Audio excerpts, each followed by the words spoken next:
Hey everyone, today I'm going to go a little bit over this car, which some of you probably remember and probably wondering where it went.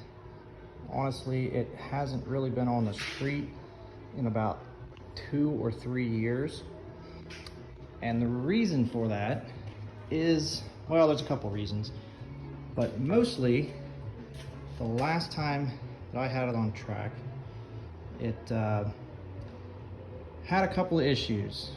One being that some of the tips of the injectors broke off, the plastic tips, they got sucked inside. I'm not so concerned about those, but the O-rings that seal the injector to the intake manifold also went missing. I think 1 or 2 of them. So we had a massive vacuum leak and it was barely drivable. Fortunately, I usually always trailer this thing wherever I go.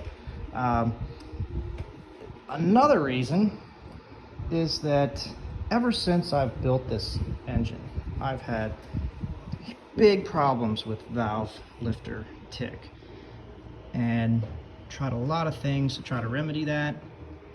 We've put some different lifters in, some baffles in the oil pan, changed the oil weight, all kinds of different things. It never loses oil pressure, but I just seem to have this massive issue with lifters. So after the last time it was on track, it had a horrible lifter tick, running poorly, fuel mixture way out of whack. So I parked the car. And of course this little guy came along, and there is no back seat in this vehicle. So, long story short, I purchased this thing, which has taken up some of my time here, this E34. Not going to get into that much right now, maybe later. But as you can see here, I got the valve cover off the car. Everything in here looks great. For those who don't know about this engine, I built this thing 10, 11 years ago, I think. It from a 95 M3, it's a 3-liter S50. It's been bored 40 over, 1 millimeter. So it actually comes out to an 87 millimeter bore. It's just under a 3.1 liter. Maxill pistons in it.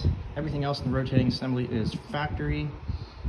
It has 24-pound injectors, 3.5-inch mass airflow sensor. And we also have Schrick cams. Yes, marvel in the Schrick cams. They are just the sport street cams, you know, they're nothing wild. I didn't want to change the Vanos limiters or anything like that. Also, I have stock valve train in the cylinder head, so again, it's definitely a nice boost over the stock S50 cams, but it's nothing wild and crazy. When I built this engine, it's pretty much the first engine that I ever did solo on my own. And honestly, I measured nothing. Never measured bearing clearances, never measured ring gaps.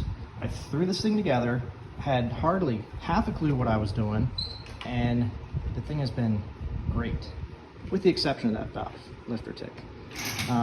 First time it was on the dyno, it made 225 of the tire without the cams, and with a really botched exhaust that I had on it. So with the cams and the tune it has now, I think it makes around 300 horsepower at the flywheel, which is pretty good for a you know, a little 3-liter 6-cylinder. Plenty of power in this car. This car is pretty light. That's why it's gonna jack us up here and investigate what's going on. So anyway, yes. So it's been a long time since we put this together. I have no idea how many miles are on it. I'd like to guess anywhere between 50 and 70,000, possibly. Of course, it hasn't seen a whole lot of street time in the past few years. but I'm hoping to change that here. What I'm going to be doing is pulling the cams out of this. I've got over here all kinds of engine parts, just starting a massive collection. So I have another set of lifters and trays here that I'm going to drop in after they get cleaned up a little bit. These are OE lifters. The ones that I had put in here, I believe, were an aftermarket lifter because they were cheap. I don't know if you know this, but lifters for these cars are ridiculously expensive. And there's 24 of them, as you can see. So, I'm gonna swap the lifters and trays out. If I don't use these, I'll pull a set out of this head here. But we're gonna give that a go and see if that remedies the lifter tick that it has at the moment. And then after that, if it's running properly, or at least properly enough that it's quiet, we're gonna get the vehicle down on the dyno and give it a proper custom tune, because it does run a little strange right now. So as soon as that gets done, you know, we'll probably post another update on that. But this is where the car's been. It's back now. Hopefully it will be on the street again here soon. And then we got to figure out what we're going to do with it. I'd like to be able to take the family in the car, so that would mean seats got to go, roll bars got to go. We got to find a rear seat for it. But at the same time, I'd kind of like to make this a dual-purpose car again, and maybe use it for some hill climb stuff. Because basically all it's going to need is probably another seat and a set of harnesses, and it will probably be ready to go for that. So, not sure what's going to happen next, but like I said, we're going to start here, see if we can get the thing running good again, and then we'll go from there. So, check back for updates. Hopefully this won't take too long. Get this little bit of work done here, and then as soon as it gets running again, I'll try to post another video.